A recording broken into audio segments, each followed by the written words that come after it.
Good evening, everyone. Welcome to the 22nd Thessaloniki Documentary Festival, which, due to this unprecedented situation, is taking place online this year. We also had the opportunity to watch two very interesting open discussions focused on two of the thematic tributes that we are holding this year in our program. And tonight it will be the third open discussion dedicated to memes. Now, memes is one of the tributes we're holding this year in our program, consisting of 5 films. And while at first glance, memes might seem like an issue that does not go very far beyond our healthy daily dose of humor, in reality, it's a very complex and urgent issue that touches, many questions are raised around memes, especially as regards to the protection of human rights within the new digital environment and social media in particular. And there are very important questions, ideological, political, social, and cultural. We will be discussing all these issues with a wonderful panel consisting of guests who, as they excel in different respective fields, they will help us get a thorough idea of this interesting phenomenon. And I think it's now time to introduce our guests. I will start with Ματίας Φριτς. Ματίας is a visual artist and a filmmaker.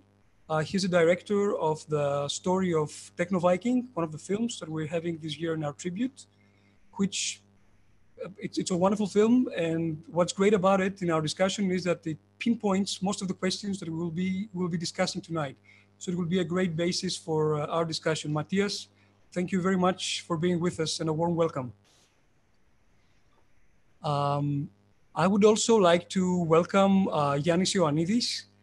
Giannis is the chairman of the Hellenic League for Human Rights, the oldest association in the country advocating for human rights, and an old friend of the festival. He was in a panel we organized 2 years ago in Thessaloniki regarding human rights and social media.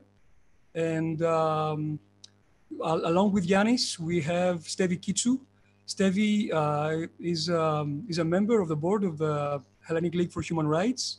She's an attorney at law, and she has conducted research regarding hate speech on social media and the new digital era, so she will give us her insights on that issue. Welcome, Giannis and Stevie.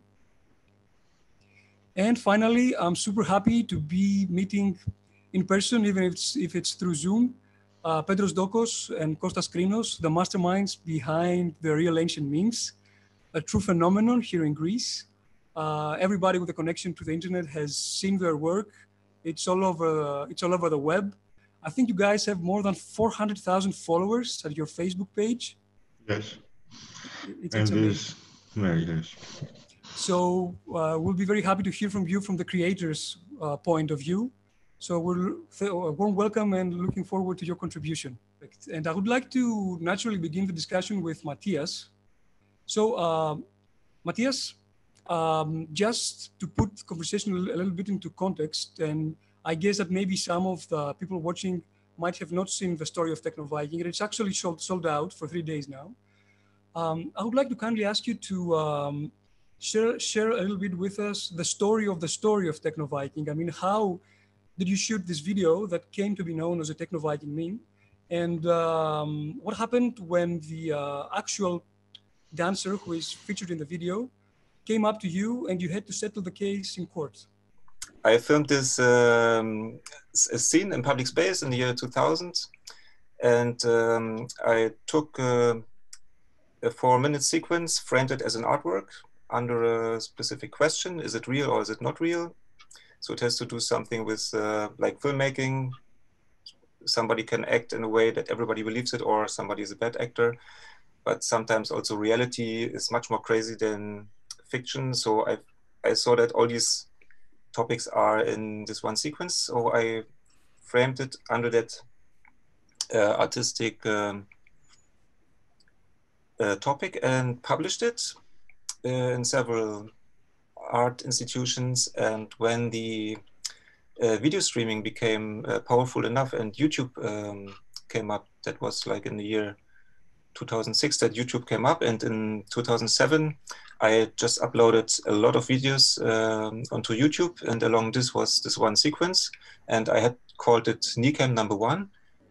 And I don't know, I uploaded it in 2006, and then like 1.5 years later, in 2007, somehow it got viral because it was forwarded from one person to the next person like a snowball, and so it reached a lot of different countries, a lot of different cultures. I could see a lot of different reactions from all kinds of languages. It started with Spanish though, but then very fast it hit not the North American continent where video streaming was anyway, already, let's say, a couple of years ahead compared to Europe. And so it became one of the first big video memes on YouTube. And the problem was that actually, now I have to answer my artistic frame. Is it real or is it not real? Because it was real. I didn't wrote down the address of the protagonist of my video. So that created the problem that I couldn't directly contact him and inform him about it. Though a friend of mine had seen this guy a couple of times in Berlin clubs. So I told him to just, if he would see him again on a party, make contact with us. It didn't happen. Then I started to try to find him in another way, like calling different fitness studios. Also, I wasn't successful, but since everybody that I know, even when, for instance, I was in Asian countries, people already had seen my video before they knew about me. So I thought, of course, my protagonist knows about the video and sooner or later he would contact me. And then he did. Didn't happen for a long time, but then in the end he did. And in between, I started to let YouTube put an advertisement next to the video. So back in the days, first year was only the advertisement next to it and then later in the video.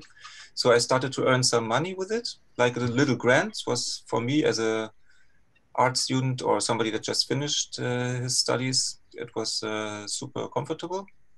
And then finally I got a letter from a lawyer. Yes, which you had to go to court, and what was that the actual person was asking from you? So the conflict was about infringement of the personality rights, which of course I did by not asking him because I couldn't ask him. On the other hand, the other side of the conflict, when you have like the personality right on this side, then you have the artistic freedom on the other side, because art is something that is always questioning like circumstances, cultures, situations that we live in that kind of make our everyday life, that create different cultural contexts. So I was convinced, and many people told me also, that I don't have any problem anyways, because it was public space. There were many people in the image. People believed, and many people still believe this, that it's enough that there are 5 people in an image, and then you don't have a personality rights problem. But that's actually not true. But I had to learn it the hard way. And so there was a trial. And the result was that I was not allowed anymore to publish like the photographic image of this protagonist. Our Hellenic League for Human Rights has been founded many decades ago. And it's true that since then there has been a sort of cosmogony concerning media, the internet. The problem is, you know, that we could argue about a classical conflict between 2 rights in this case. Let me just read you the 2 rights in conflict as it was written in a famous decision of the European Court of Human Rights. It's a German case, actually, concerning a princess, not an individual in a demonstration, but it's a famous case called von Hanover versus Germany. And so I read you the summary of the decision, which in the beginning has the 2 main rights that are in stake. a person's image constitutes one of the chief attributes of his or her personality, as it reveals the person's unique characteristics and distinguishes the person from his or her peers. The right to the protection of one's image is thus one of the essential components of personal development. It mainly presupposes the individual's right to control the use of that image, including the right to refuse publication thereof. And on the second hand, freedom of expression includes the publication of photos. This is nonetheless an area in which the protection of the rights and reputation of others takes on particular importance, as the photos may contain very personal or even intimate information about the individual or his or her family. Well, in that case, what is interesting is that the case law of the European Court of Human Rights, and mainly the cases we know, we lawyers, the famous cases, concern famous persons. In the story of Technoviking, we have not someone who's actually famous. We have someone who demonstrates in a public space. And of course, we could understand that since it's a public demonstration, it doesn't concern actually the private life of someone. And on the other hand, we have the right of expression and the right, the freedom of art. We could say that the right of each one's right to his own image should not prevail. Actually, it's not that simple, because on the other hand, we have to see also this guy's point of view. Maybe for every one of us, it would be sort of problematic to be seen at one specific occasion where he had not maybe the conscience or the knowledge that he was filmed, to be seen millions of times on the internet, and also for many, many years. This is, let's say, a problem that concerning the theory we apply. The judge in its case has to find the right balance between the two rights and the two freedoms. I think that we are trying to see how things will, what will be the evolution from now on. And what is very interesting with social media and the digital world in any case is that this image, the original image, was then transformed, processed, reproduced in all kinds of ways. And of course, the solution that was given by the court concerned Matias, who had all these, the intention to create a work of art. But the problem of the personality, of the right of a personality and the rights of this guy actually are not protected if only Matias is prohibited to show this on the internet or on the social media, because it's something that's now beyond his control and beyond everyone's control. And the main problem actually concerns the impossibility, as things are now, to regulate the internet, or to regulate with efficiency social media, because it's a global phenomenon, and it's very difficult to control. Even if you have a decision, a court decision in Germany, you cannot control what happens in India. And if someone has the right to oppose to the processing of his personal data stored in a server in the USA, let's say, okay, he can do that, but his personal data can be transferred in another server in another country, and this poses actually the problem of efficiency. I could say, I could be romantic and say that we need a global governance of the internet, but this also has risks, first. And secondly, I don't know if, as we are now, we could not succeed to have, let's say, a global understanding of many, many other issues. I'm not sure that we are ready to do that on the internet. I would like now to pause a little bit the discussion, the legal discussion. We will return to that a little bit later, and turn a little bit to the cultural field. And this is where I would like the contribution of Kostas and Petros, the creator's point of view.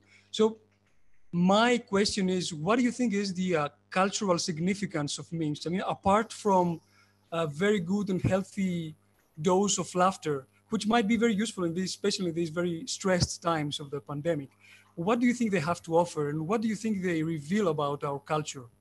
I mean, if let's say the world was destroyed tomorrow morning and in 10,000 years aliens discovered memes, what would they think about us? All right. First of all, it's a cultural reflection, basically. We are living from the world we face now, and we are living through the instances and what is going on and happening in the global sphere. And of course, regarding our country, the regional society, and the behaviors we face. Don't forget that content is basically stand for three things. The first is identification. I see something and cry or laugh. For information, I saw something and learned something. And of course, for emotion. All right, I see something and start to cry or tag a friend of me to chat about it and discuss it. So we have three axes, which is the content is based upon. From the time that you face reality as the pool of instances that is going to be a happy situation or a sarcastic situation about what's happening now. This is the absolute reflection, the mirroring of the society. When COVID, before 2-3 months, when COVID starts in Greece and we face the lockdown, we gathered as a team and starting to chat, to discuss about the new instances, the new topics we have. The new behaviors. Yeah, on our daily relevance. So we construct a list of new instances that we are going to discuss, to discuss or laugh or make fun of. So we basically, before 2 months, we started to live in a new world with different behaviors, with different situations happening inside our houses. So we're starting to making fun of everything that is happening in life to give people the chance or the laugh to continue in their lives, to see something funny in a total miserable situation. So we basically, we are the optimistic part of life because we are making fun of everything. And you can laugh when you are living your worst chance or instance in your life. If an alien sees after 2-3 million years a meme of us, basically he will think that we are good at the comedy, or we are living like so happy lives. That we had a very good time, yeah. No, we had a very good time, and we are basically making fun of everything. But this is the fact that breaks the morality or the πώς είναι ματοδοξία, Κώστα? Vanity, or the vanity in our lives, and give us hope to continue in a more optimistic way. Mm-hmm. This is what we do. We're trying to find the funny angle in everything in life. And we still believe that this is the best way for us to make memes, to expose our feelings about what is going on in our country or even globally. And we're trying, I'm going to say it again, we're trying to be the funny angle in everything. Even in a worst situation, we're trying to give the laugh to the people. I mean, all this humor and wittiness and creativity that's been invested in memes, laughter, wonderful images many times. I mean, could this all amount to art? Could this have an artistic value? And I'm asking because Matias, you did a big exhibition a few years back in Germany with all the videos that were parodying or imitating Technoviking. So do you think that there is an artistic value, there could be an artistic value in memes? Certainly. And of course, it has to do with the way how we develop, how we grow up, because already like from like the first days on, we are just imitating everything. So the language that I'm now using, and that helps me to communicate with you guys, is something that I imitated from very early on. And the only thing that makes me maybe a little bit individual is the combination of this language. But for the rest, I don't really believe in originality. So if I don't believe in originality, then what is all this art that already exists? Then it should also not be so original, which is what I think. So we are like, I like this metaphor. We are dwarves standing on the shoulders of giants. So everything that I do because of the generations before me, and what they kind of came up, all these concepts. And who knows what we are doing in 1,000 years from now on. Like, I can't even imagine what humanity would be in 1,000 years from now on. So of course, if a meme, like if something gets viral and then it gets transformed by a crowd and shaped and redistributed, everybody is always adding a little bit to it. And why shouldn't this be art? Because usually art historians say, okay, this is art, like, but that's much, much later. I think for the moment that we live in, all the viral web is pretty much art, but there's good art and there's bad art. And there's also shitty art that helps the wrong people to get elected and stuff like that. Kostas and Petros, would you like to add something to that? Your point of view? Yes, I agree with my... Come on, Petros, come on.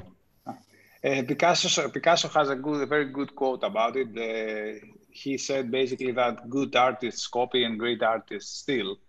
We are basically creating or crafting comedy from or with contemporary art. So we are basically living in a sphere of and very artistic sphere.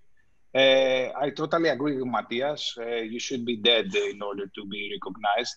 But from the time that we are creating instances for people to feel more creative or inspire them, I think we are creating art. Don't forget the part of our language, because in the Greek society we have already insert some very, very viral slang phrases. I should say them in Greek, of course. Θα σε ειδοποιήσουμε, είστε σίγουρα γιατρός, 50 ευρώ, ούτε εμένα μου είναι ευχάριστο, συγγνώμη αν αμφέβαλα. This is part of our like a new lexicon in Greece. We have people that they are using these Greek slang phrases in very common conversations, daily conversations, outside our memes. So is that art or not? I don't know. It's more than art. It's part of the language and it's part of their visual daily relevance. Yeah, it's certainly culture. Yeah, it's culture. Yeah. And then beyond of that, people are going to a museum and they see a painting, but that are already known by a meme, and they laugh and they find a new interest in art. So it's not only art, it's a spreading art, maybe it's a new way, but someone can find the original artwork and learn about it. And yeah, we have comments from people saying that they are looking to the museums differently from the time that they become fans of ancient memes. And they are sending us pictures of museums, statues and paintings with memes above. With they're creating basically their own memes through a museum visit. Perfect. I would like for a moment to turn back to the legal, or let's say to the ideological aspect of memes, and maybe Stevie could help us, offer us her insight on that.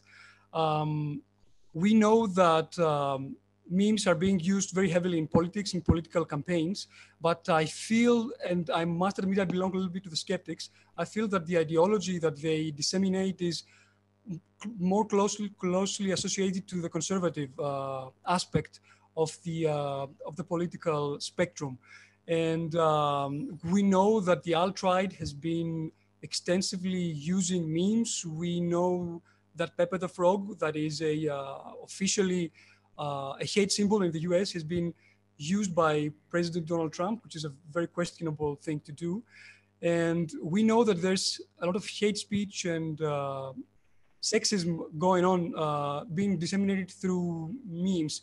So I would like to ask Stevie, who has done research on that, is that actually the case, or is it just my idea? And can we do anything to regulate that situation? First of all, the situation is completely different in the US than the European Union. And the reason is that in the US we have what we call the market of ideas. So freedom of speech is almost unlimited. There are very, very few cases, and they must be very well justified in order to limit the freedom of speech in the US. On the other hand, Europe has started with the appalling paradigm of the World War II. So we can see that based on the World War II and the atrocities that tormented modern history in Europe, has a very enhanced sense of regulatory response on the matter. In other words, we do have a very low trajectory of regulation in Europe.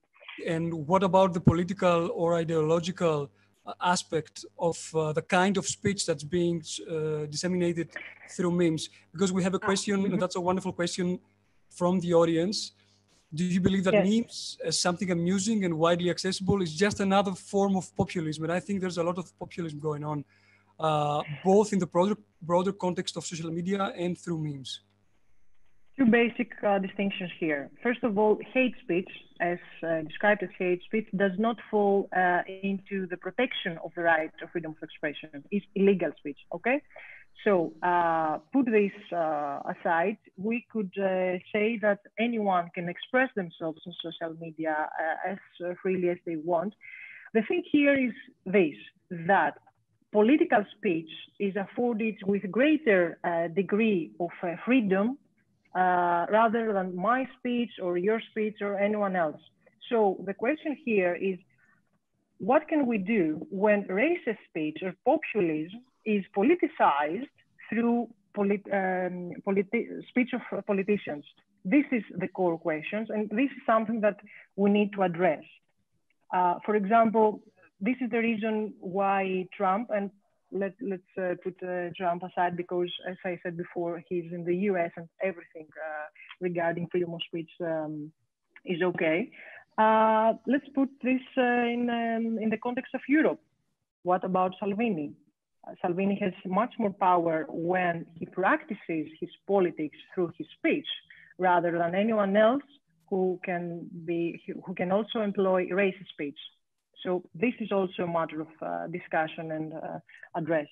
I mean, do you think that memes, they merely reflect our society, the world we live in, or in a way just because they are socially created and socially shared, they shape it too, in a way?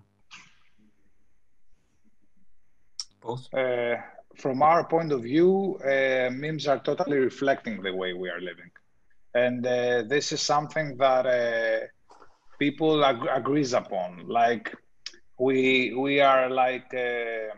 we are indexing the things that happens in our lives you know, by creating memes that we're talking about that stuff.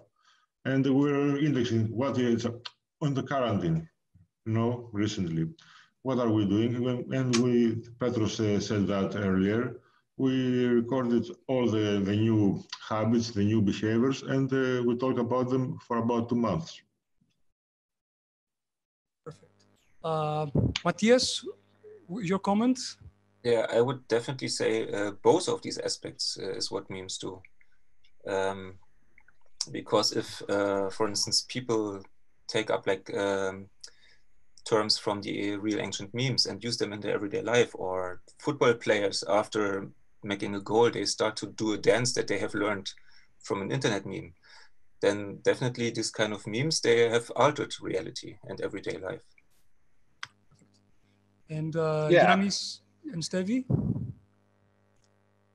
Well, what I could say is that, okay, memes may have a life of their own on the internet, but law regulates people, I mean, human beings. And for the time being, okay, there is a sort of, how to say, people are questioning whether we are going to, there will be a fusion between human beings and machines, or human beings and bytes and memes, but we are not at this point yet. We will see.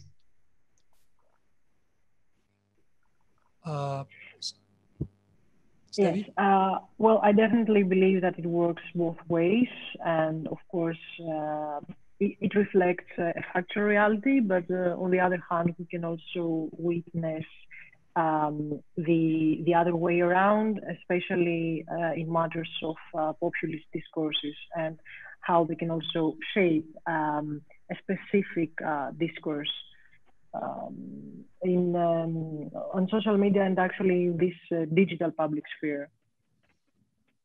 Perfect. So you guys, I really want to thank you for this very interesting discussion, because I think it touched a lot of issues, and it was really enjoyable.